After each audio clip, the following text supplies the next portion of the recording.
அன்பு குழந்தையே, நீ தோற்க வேண்டும் என்று சிலர் எண்ணிக்கொண்டு இருக்கிறார்கள் என்பதை நான் அறிவேன். சாயின் குழந்தையான உன்னை தோற்கடிக்க எவராலும் முடியாது. உன்னை தோற்கடிக்க நினைப்பவர்கள் நம்பிக்கையை வீணடி. உன்னிடம் தோற்று போகவே பலர் காத்து கொண்டு இருக்கிறார்கள். அவர்களை ஏமாற்றி விடாதே. உன் லட்சியம் எந்த தூரத்தில் இருந்தாலும் பரவாயில்லை. தொடர்ந்து உழைத்து கொண்டு என் நாமத்தை ஜெபித்து கொண்டும் இரு. நடக்காது கிடைக்காது என்பது உன் வாழ்வில் இருக்காது.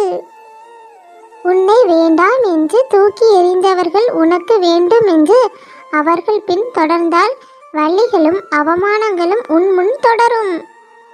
தங்கமே, எப்போதும் உன் மனம் நிறைவான காரியங்களால் மட்டுமே நிரப்ப வேண்டும். வேண்டாத சில குப்பைகளை தூக்கி எறி. புரிந்து கொள், சிலர் உன் வாழ்வை விட்டு கடந்து விட்டார்கள் என்பதை.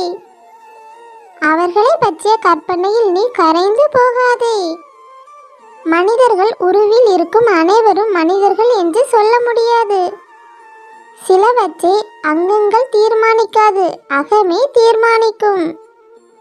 நீ கடக்க வேண்டிய தூரம் இன்னும் அநேகம் இருக்க ஒரே இடத்தில் ஏன் தேங்கி கிடக்கிறாய்? பாய்ந்தோடும் ஆறு ஓய்வெடுத்தால் அது குட்டையாக மாறி நாற்றம் வீசும் அல்லவா? உன் வாழ்வு ஒரு வேதமாகும். வாழும் வழியே மற்றவர்களுக்கான போதனை ஆகும். எழுந்து வா, உனக்கு உறுதுணையாக உன் சாய் தேவா இருக்கிறேன். இப்படிக்கு உன் சாயப்பா. ஓம் சாய்ராம்.